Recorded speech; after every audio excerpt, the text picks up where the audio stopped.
வணக்கம். நான் வசந்தி. கொஞ்சம் சமையல் கொஞ்சம் தகவல்ல இன்னைக்கு நம்ம ரொம்ப எளிமையாக செய்யக்கூடிய ஒரு வெள்ளரிக்காயில் பொரியல் எப்படி செய்கிறதுன்னு பார்க்கலாம். 2 வெள்ளரிக்காய் நான் எடுத்திருக்கேன். அதை நல்லா கழுவிட்டு தோல் பகுதியெல்லாம் நீக்கிட்டு பொடியாக நறுக்கி எடுத்துக்கலாம். ரொம்ப சுலபமாக ஒரு 10 நிமிடத்துக்குள்ளே இதை செஞ்சு முடிச்சிடலாம். கொஞ்சம் எண்ணெய் நம்ம முதல்ல ஒரு பாத்திரத்தில் சேர்த்துப்போம். வெங்காயம் நான் ஒரு சிறியதாக இருக்கிற வெங்காயம் பொடியாக நறுக்கி எடுத்திருக்கேன். எண்ணெய் வேணும்னா இன்னுமே கூட கொஞ்சம் சேர்த்துக்கலாம், நல்லாவே இருக்கும். எண்ணெய் நல்லா இருந்தால் நிறைய இருந்தால் ரொம்ப சுவையாக இருக்கும் சாப்பிட்றதுக்கு. இது நான் ஒரு உணவகத்தில் சாப்பிட்டேன். அதை பார்த்துட்டு தான் இதை செய்யணும்னு ஒரு ஆசை எனக்கு. வெள்ளரிக்காய் இந்த மாதிரி பொடியாக நறுக்கி எடுத்திருக்கேன். எண்ணெயில் முதல்ல நம்ம எண்ணெய் காய்ந்தவுடன் கடுகு கொஞ்சம் போட்டுப்போம். ரொம்ப பெருசாக பொருட்கள் எல்லாம் தேவையில்லை. ரொம்ப குறைந்த அளவு பொருட்கள் வைத்து எளிமையாக செய்யக்கூடியது. அதுவும் இல்லாமல் நீர்க்காய் ரொம்ப ரொம்ப சத்தானது.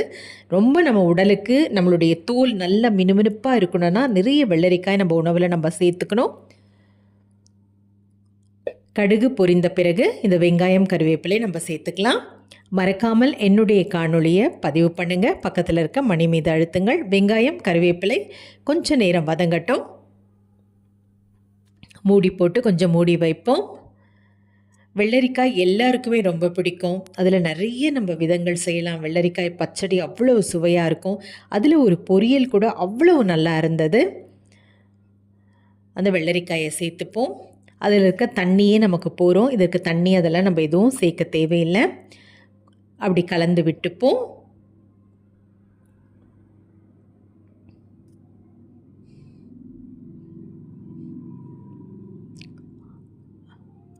மிளகாய்த்தூள் அந்த தேக்கரண்டியில் மிளகாய் தனியாக கலந்த தூள் அரை தேக்கரண்டி நான் சேர்க்குறேன். நான் மஞ்சள் தூள் சிறிதளவு, உப்புத்தூள் சிறிதளவு சேர்ப்போம். அவ்வளோதான், வேறு எதுவுமே இதற்கு தேவையே இல்லை.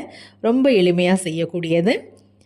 நல்லா அப்படி கலந்து விட்டுக்கோங்க. இன்னுமே கூட கொஞ்சம் மிளகாய்த்தூள் நம்ம சேர்த்துக்கலாம். நம்ம கொஞ்சம் காரம் இருந்தால் தான் நல்லாயிருக்கும். ஏன்னா நீர்க்காய் இல்லையா, நீர்க்காயே உடம்புக்கு ரொம்ப ரொம்ப நல்லது. அவ்வளவு சத்துக்கள் நிறைந்தது நீர்க்காய்கள் எல்லாம். நம்ம தோல் நிறைய மினுமினுப்பு வரணும்னு ஏதோ பூசிப்போம். ஆனால் உண்மையில் நம்ம உணவு உட்கொள்கிறது தான் நம்மளுடைய தோல் மினுமினுப்பே அடங்கியிருக்கு. கொஞ்சம் மிளகாய்த்தூள் சேர்த்துருக்கேன். இந்த தேக்கரண்டியில் அரை தேக்கரண்டி. குறிப்பாக இந்த வெள்ளரிக்காய் அவ்வளவு நல்லது நம்மளுடைய தோலுக்கு. அதனால் கட்டாயம் வாரத்தில் ஒரு 3 நாள் நம்மளுடைய உணவில் இந்த வெள்ளரிக்காய் இருக்கணும். மூடி போட்டு கொஞ்சம் நேரம் மூடி வைக்கலாம்.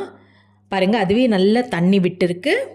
அந்த தண்ணியிலேயே அது நல்லா வெந்து வந்துடும். அது ஒரு 2 நிமிடம் 3 நிமிடம் போரும் அது வேகிறதுக்கு.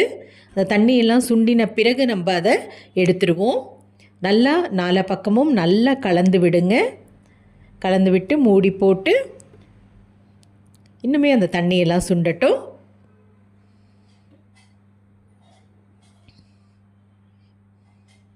இளந்தீல தான் நான் இதை செய்கிறேன். இதற்கு இளந்தீல இருந்தாவே போதுமானது.